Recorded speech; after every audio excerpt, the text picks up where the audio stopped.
এই ধরনের একটা কাজ কোনো মানুষ হয়ে মানুষের সাথে করতে পারে না। হতবাক হয়ে গেছে এলাকাবাসী যে এটা আমরা কোন ধরনের ঘটনা দেখলাম। একটা মানুষকে প্রথমে আহত করছে, তার দুইটা পার মধ্যে মানে কোনো শক্তি নাই, পা দুইটা ভেঙে ফেলেছে। পা দুইটা ভেঙে ফেলার পর ওই মানুষটাকে ওখান থেকে তুলে নিয়ে গেছে 8-10 জন মিলে। 8-10 জন মিলে একটা মানুষকে তুলে নিয়ে গিয়ে সেই মানুষটার দুইটা চোখ নাইন করে দিছে, মানে সে আর দুইটা চোখ দিয়ে কোনোদিন দেখতে পারবে না, তার জীবনটা শেষ করে দিল। এই মানুষটার দুইটা চোখ, তার কাটা চেনেন? তার কাটা, তার কাটা দিয়ে তার দুইটা চোখ নষ্ট করে দেয়। তাকে যখন এলাকাবাসী ধরে হাসপাতালে নিয়ে যায়, তাদের স্থানীয় একটি হাসপাতালে নিয়ে যায়, এই মর্মান্তিক ঘটনাটি ঘটে গেছে কিন্তু ফরিদপুরে। ফরিদপুরের সদর হাসপাতালে নিয়ে যায়। এখন নিয়ে যাইতেই তাকে কিন্তু ডাক্তাররা বলতেছে যে এনাকে আসলে এখানে রাখেন না, ওনাকে ঢাকা মেডিকেল নিয়ে যান। ঢাকা মেডিকেল আনতে আনতে সে কিন্তু রাস্তার মধ্যেই মারা গেছে। তার দুইটা পা ভেঙে দেওয়া হয়েছে, তার দুইটা চোখ নষ্ট করে দেওয়া হয়েছে।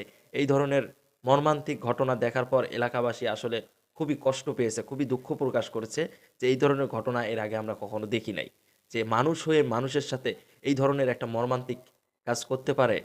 যে ছেলেটার সাথে এই ধরনের মর্মান্তিক ঘটনাটি ঘটে সেই ছেলেটার নাম হচ্ছে ওবায়দুল। সে পেশায় একজন ট্রাক্টর চালায়, মানে ট্রাক্টর চালায় তিনি। তো উনি হচ্ছেন একজন পুলিশের সোর্স বলতে পারেন, পুলিশের গোয়েন্দা বলতে পারেন, যে যেভাবেই বলে আর কি। যাই হোক, তো পুলিশ ওনার থেকে সহযোগিতা নিয়ে পুলিশ আর কি এলাকার খোঁজ খবর নেয় এবং আসামিদেরকে আর কি ধরে ফেলে। এটা কিন্তু আপনারা সবাই জানেন। তো এই ব্যক্তির এলাকায় আরও একজন ব্যক্তি আছে, তার নাম হচ্ছে খায়রুল। এই যে স্ক্রিনে যাকে আপনারা দেখতেছেন, এই ব্যক্তির 8-10 জন লোক মিলে ওবায়দুলকে ঘেরাও করে। মানে ওবায়দুলকে ঘেরাও করে কোথায়? ওবায়দুল একটি তেলের পাম্পে গেছে তেল নিতে, এবং সেখানে এই খায়রুল নামের যে ব্যক্তি আছে তার কয়েকজন লোক মানে তাকে গিয়ে ঘেরাও করে রেখে এবং তাকে প্রচণ্ড পরিমাণে মারধর, এবং এত মারধর করেছে তার দুইটা পা নাইন করে ফেলেছে। এবং সে যখন ওখান থেকে চলতে পারে না, তাকে সেই তেলের পাম্প থেকে এই ওবায়দুলকে তুলে নিয়ে গেছে। 8-10 জন লোক মিলে যদি একজন মানুষ ধরে এবং সেই মানুষটা যদি দুইটা পা না থাকে, ওই মানুষটা কিছু করতে পারবে? কিচ্ছু করতে পারবে না ভাই, বিশ্বাস করেন।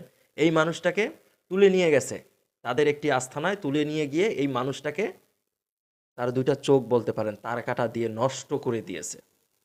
কি বুঝছেন? তার কাটা দিয়ে নষ্ট করে দিয়েছে দুইটা চোখ।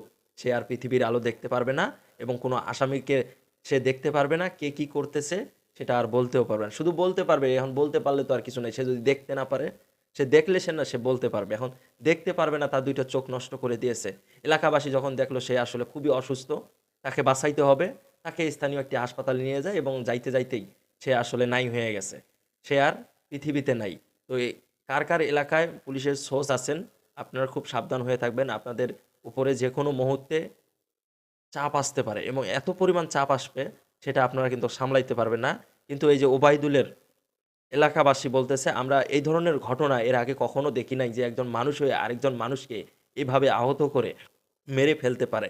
কারণ আল্লাহ তাআলা তাদের চোখ দিয়েছে, শরীরের প্রত্যেকটা অঙ্গ দিয়েছে, অথচ মানুষ হয়ে মানুষের সাথে এই ধরনের মর্মান্তিক মর্মান্তিক ঘটনা কেউ আসলে করতে পারে না, এবং এলাকাবাসী এর আগে কখনো দেখে নাই।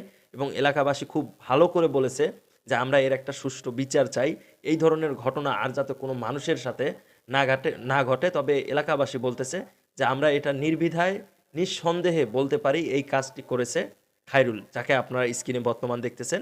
তারই একটা সংগঠন আছে, এবং তারই 8-10 জন লোক মিলে ওবায়দুলের সাথে এই ধরনের মর্মান্তিক কাজটি করে ফেলেছে, এবং এটার আমরা সুষ্ঠু বিচার চাই।